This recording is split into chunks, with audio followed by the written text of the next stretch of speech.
Ateísmo, uma breve introdução. Julian Baggini.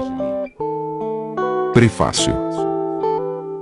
Para mim foi um prazer e um privilégio escrever este livro para a, pelo menos até agora, excelente série Very Short Introductions. A fim de manter-me fiel ao espírito da série, tive por objetivo escrever um texto legível e agradável, evitando a aridez acadêmica e ao mesmo tempo fazendo o possível para manter um alto nível de rigor e integridade intelectual. Cabe aos leitores decidirem em que medida alcancei este objetivo. A fim de evitar a esterilidade escolástica, não segui as convenções acadêmicas no que diz respeito a citações e notas de rodapé. Em vez disso, listei no final do livro minhas principais fontes de pesquisa e sugestões de leituras adicionais. Espero que sirvam de reconhecimento aos muitos escritores e pensadores cujas ideias alimentaram este trabalho. Este livro dirige-se a uma grande variedade de leitores, incluindo ateus em busca de uma defesa e de uma explicação sistemática dessa posição, agnósticos que talvez pensem que no fundo são ateus e religiosos imbuídos de um desejo sincero de entender como funciona o ateísmo. O principal objetivo foi escrever um livro que os ateus possam dar aos amigos para explicar as próprias crenças depois de usá-lo como auxílio para organizar as próprias ideias. Eu gostaria de agradecer a diversas pessoas as contribuições que fizeram para que este livro se tornasse realidade. Em primeiro lugar, a Marilyn Mason, pela sugestão inicial, a Shelley Cox pela encomenda do livro e a Catharine Reeve e Emma Simmons por terem o acompanhado até a publicação. Marcia Filion merece uma menção especial por ter combatido as gorduras na penúltima versão do texto. Meus colegas do Humanist Philosophers Group também me ajudaram a compreender melhor o ateísmo positivo nesses últimos anos. Também gostaria de agradecer a Davi Nash e a Roger Griffin as sugestões de leitura para o capítulo sobre história.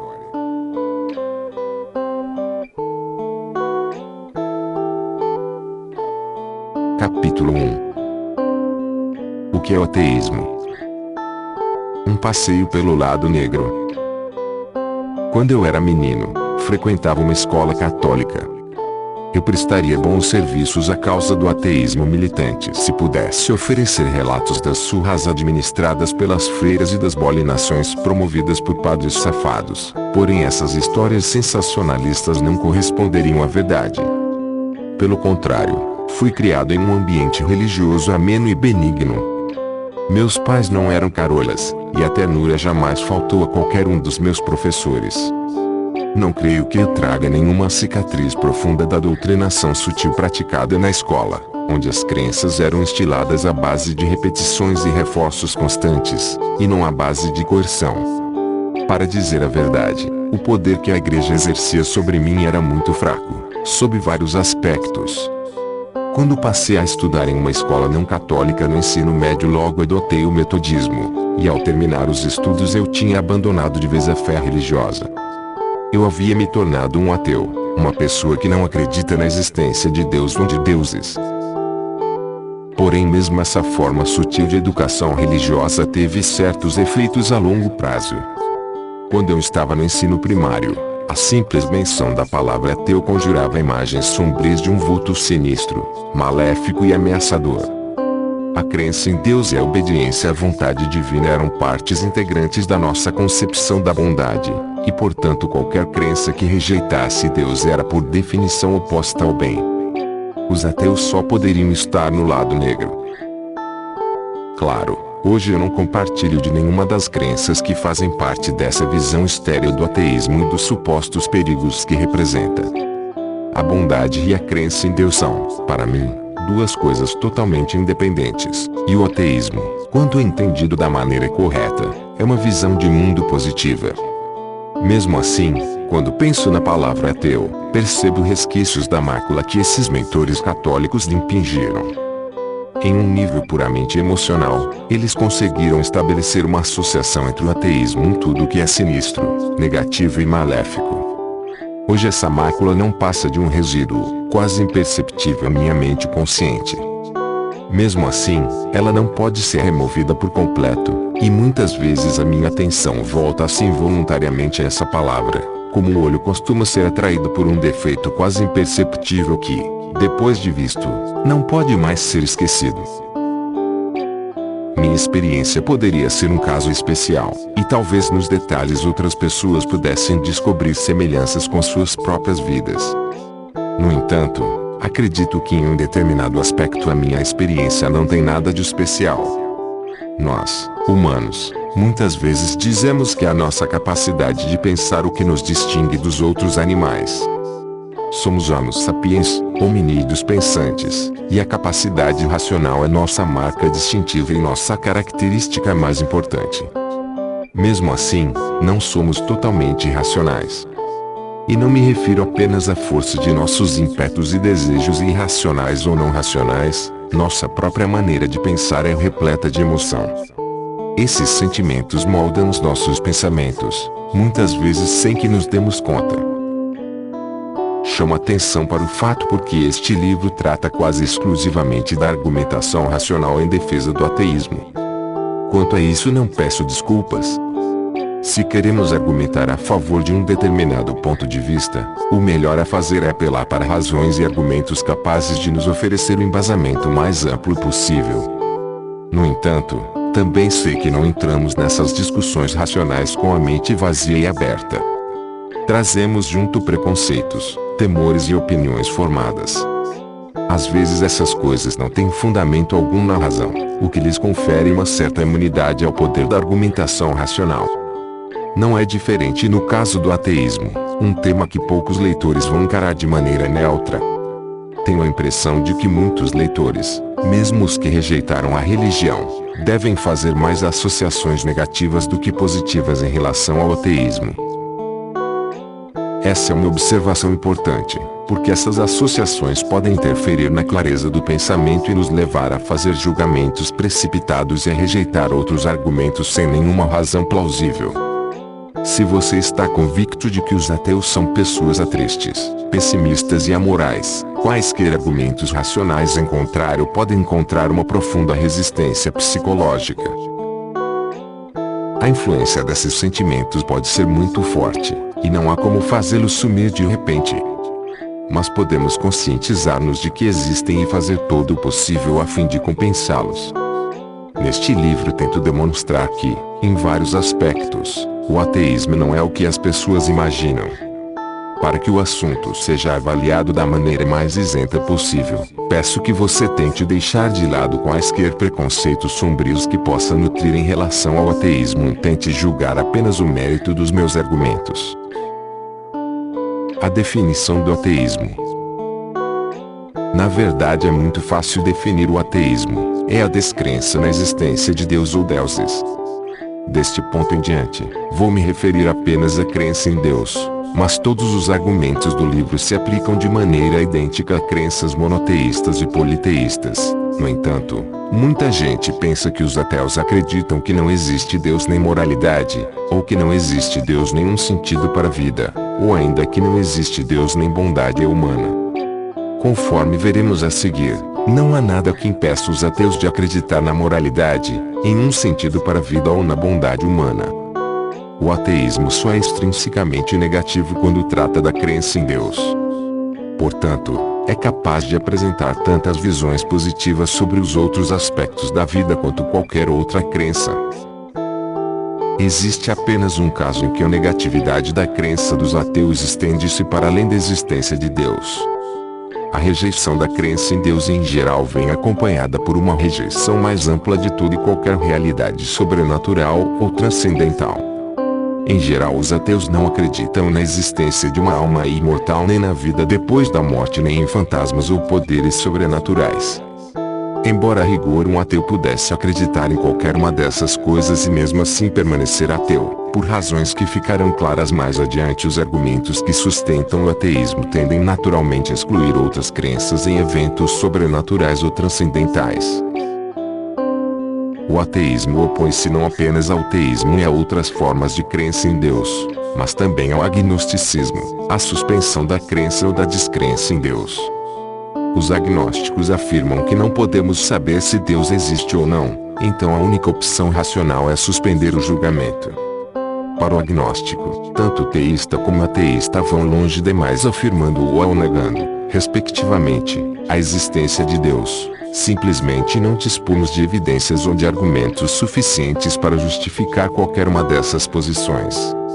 Para quem não tem uma crença positiva em Deus, o momento de optar pelo ateísmo ou pelo agnosticismo é importante, talvez tão importante quanto o momento de decidir se devemos ou não acreditar em Deus, e pretendo discuti-lo em mais detalhe no capítulo seguinte. O ateísmo, o naturalismo e o fisicalismo. Outro problema com a ideia de que o ateísmo não seria nada além de um sistema de crenças essencialmente negativas é que muita gente imagina que os ateus sejam meros fisicalistas, às vezes também chamados de materialistas.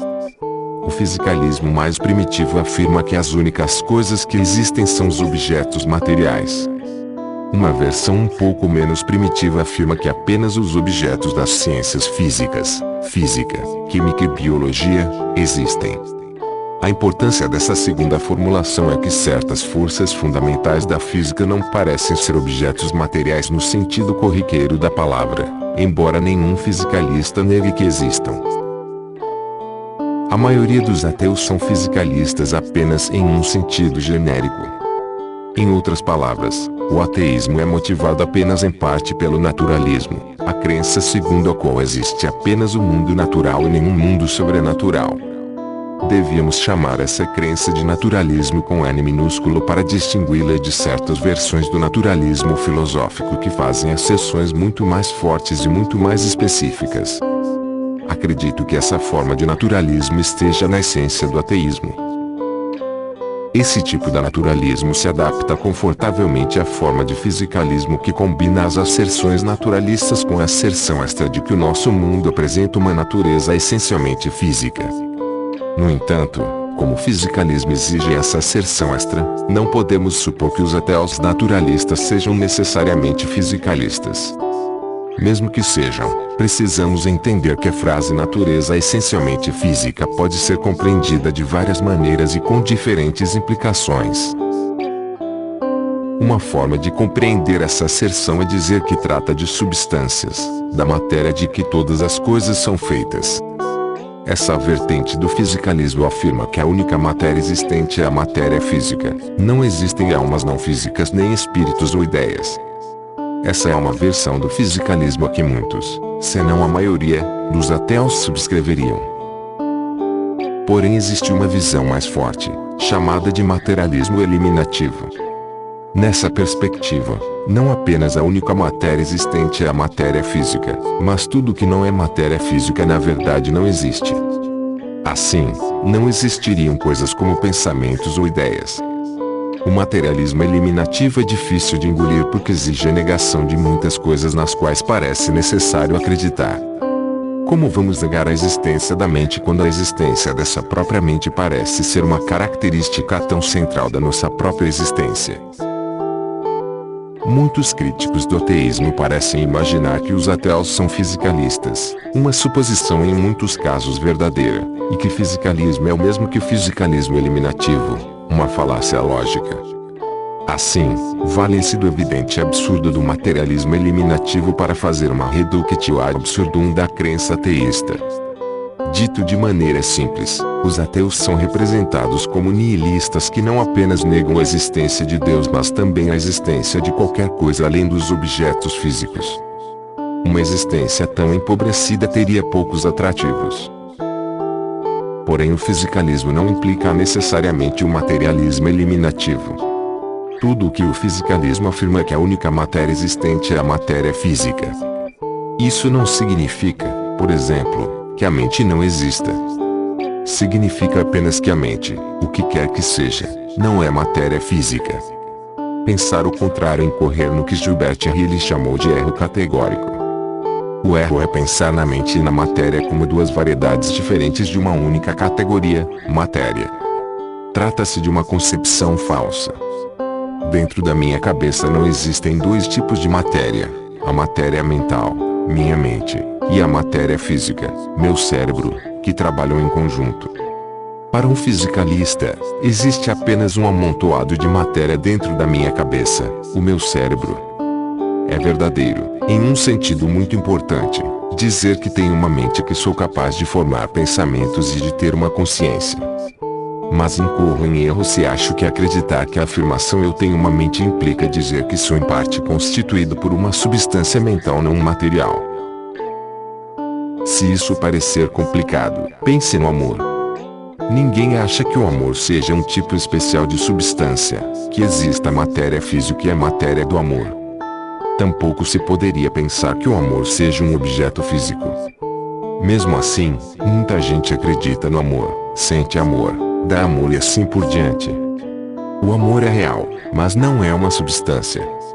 Se não temos problemas com essa ideia, por que teríamos problemas com a ideia de que a mente é real, mas não um tipo particular de substância mental?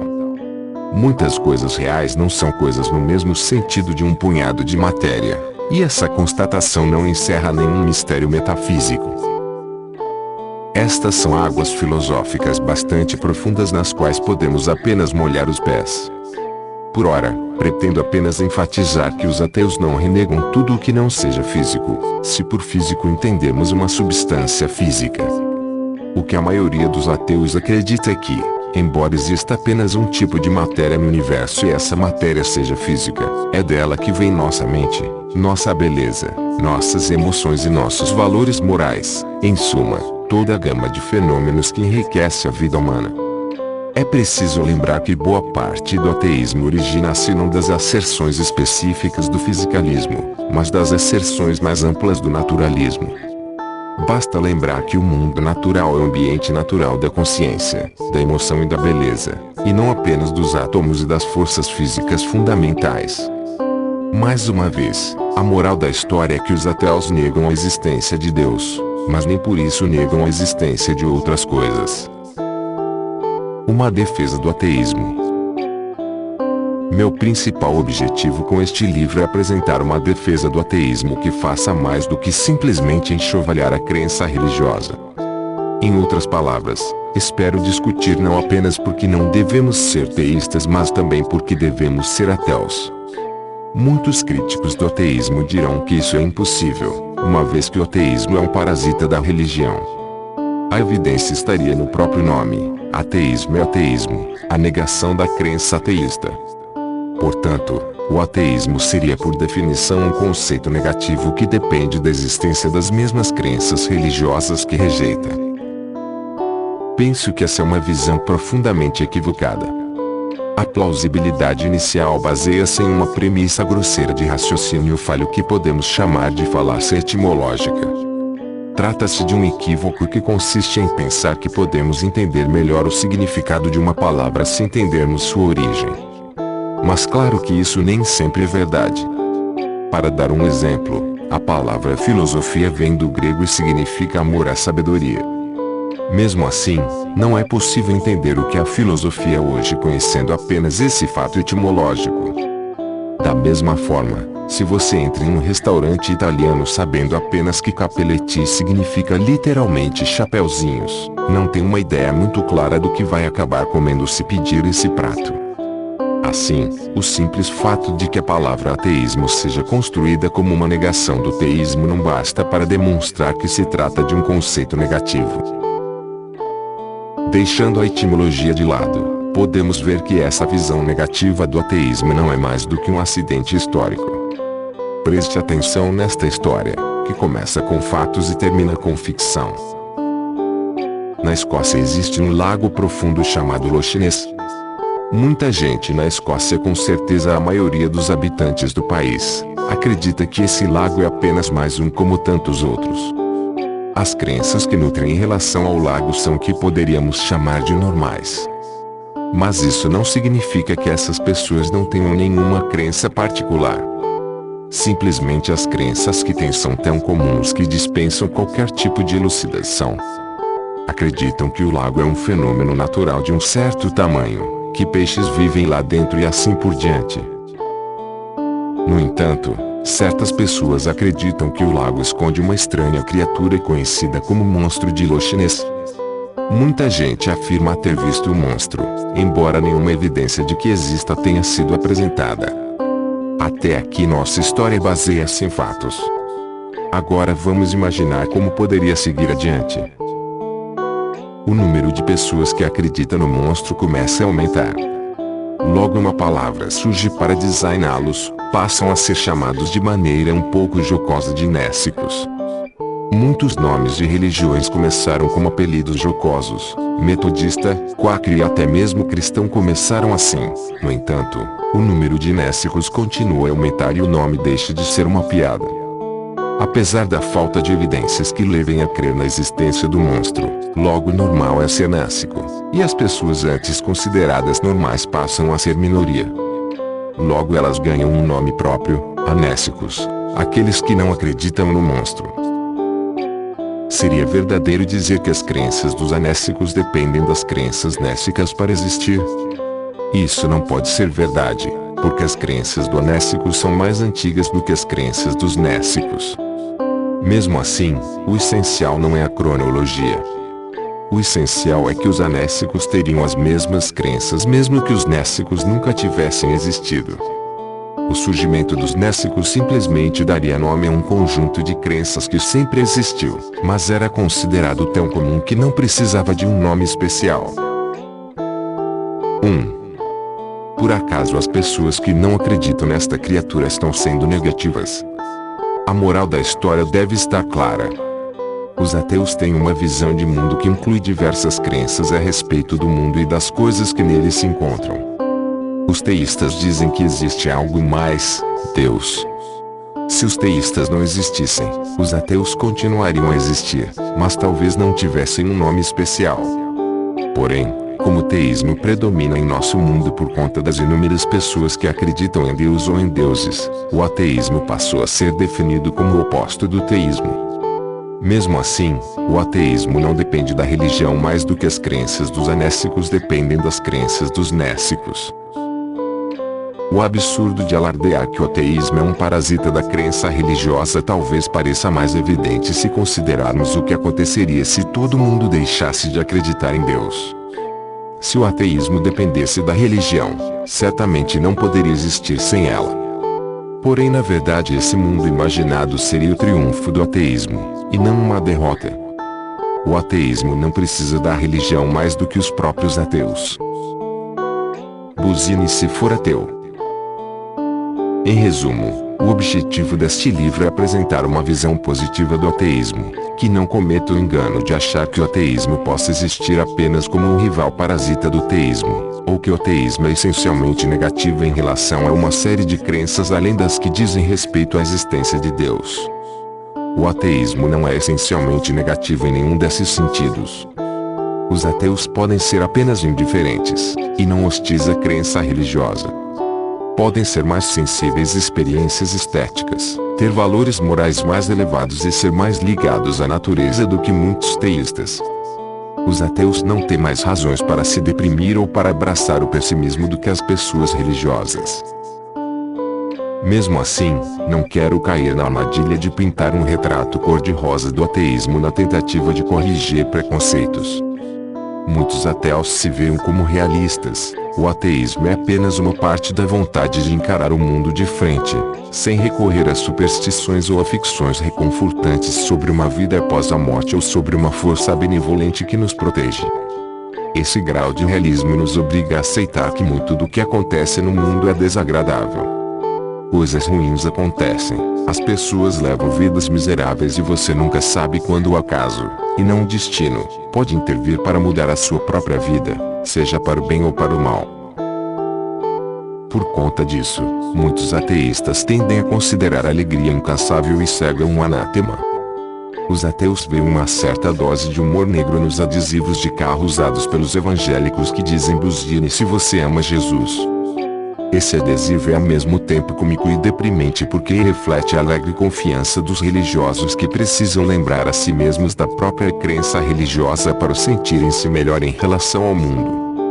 A simplicidade grosseira dessa visão de mundo reveste-se de uma comicidade sinistra porque revela a facilidade com que os humanos cedem a imbecilidades reconfortantes. O ateísmo feliz e saltitante é igualmente censurável, mas por sorte o realismo inerente ao ateísmo confere-lhe uma espécie de imunidade. É por isso que você não vê adesivos com buzine se você for ateu, ou pelo menos não adesivos que se pretendam sérios. Mesmo assim, na tentativa de derrubar essa caricatura negativa do ateísmo, é preciso ter cuidado para não exagerar na abordagem positiva. A verdade é que não existe nenhuma relação a priori entre ser ateu e adotar uma atitude positiva ou negativa em relação à vida. Ao afirmar que o ateísmo não precisa ser negativo e pode muito bem ser positivo, não estou dizendo que tornar-se ateu é um passaporte para a felicidade. Para viver uma vida plena é preciso fazer mais do que isso, e uma das características marcantes do realismo e do otimismo possíveis no ateísmo é a aceitação de que mesmo essa verdade sóbria não nos impede de alcançar a plenitude.